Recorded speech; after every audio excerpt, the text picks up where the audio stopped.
السلام علیکم ورحمۃ اللہ وبرکاتہ۔ حافظ مرزا رضوان بیگ نماز جمعہ میں طلباء کو والدین کی اہمیت بتاتے ہوئے اسی طریقے سے جب اولاد ستاتی ہے تو اللہ کے پاس بد دعا بھی ایسی چل جاتی ہے اولاد کے حق میں، بدرجہ اولاد والد اور والدہ دونوں کا مقام و مرتبہ میں ماں کا مقام زیادہ ہے۔ اللہ کے نبی صلی اللہ علیہ وسلم سے پوچھا گیا کہ والد اور والدہ میں کس کا مقام زیادہ ہے؟ پہلی مرتبہ سوال کیا گیا تو اللہ کے نبی صلی اللہ علیہ وسلم بولے تیری ماں، پھر دوسری مرتبہ پوچھا گیا تو پھر تیری ماں، تیسری مرتبہ پوچھا گیا تو پھر تیری ماں بولا گیا، مرتبے کے اعتبار سے چوتھی مرتبہ پوچھا گیا تو تیرا باپ بول کے بولا گیا۔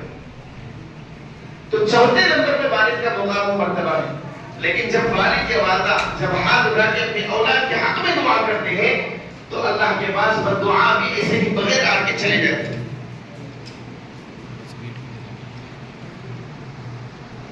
زمانے دور کے اعتبار سے جب ماں باپ کی نافرمانی، بدتمیزی اور بد اخلاقی ہوں گے تو اللہ ناراض ہو جائے گے۔ اس دور کے اندر کہا گیا جس نے والدین کی اطاعت اور فرما برداری کی اس نے اللہ کو راضی کر لیا، اور جس نے والدین کی نافرمانی کی، والدین کے ساتھ بدسلوکی کی، والدین کے ساتھ ناراضگی کیا، والدین کو رلایا، والدین کو ستایا، اس سے اللہ ناراض ہو جائے۔ عزیز طلباء اکرام، ہم کتابیں میں پڑھ رہے ہیں تو ہمیں علم دین سیکھنا چاہیے، علم حاصل کرنا چاہیے، نمازوں کا اہتمام کرنا چاہیے، والدین کے ساتھ حسن سلوک کے ساتھ کیسے رہنا وہ سیکھنا چاہیے۔ حالانکہ ہمارے بہت سارے طلباء جو ہائی اسکول کے طلباء ہیں، انٹرمیڈیٹ کے طلباء ہیں، انہیں چاہیے کہ صبح کے وقت مصعب آتے ہیں ان سے اپنے آپ کو مستفیض کریں، ان کے پاس وقت دیں اور ان سے دین کی تعلیم کو سیکھنے کا ماحول مزاج بنائیں۔ جس کی زندگی میں دین نہیں ہے وہ ویران گھر کی طرح ہے۔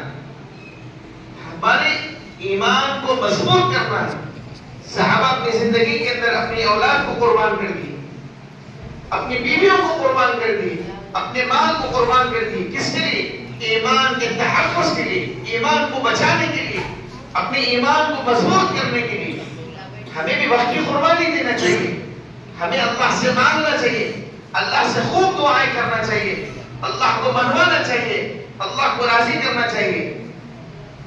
ہم ہر فرض نماز کے بعد دعاؤں کا اہتمام کریں، مغرب کی نماز سے 20 منٹ پہلے دعاؤں کا اہتمام کریں۔ آپ محنت کیے،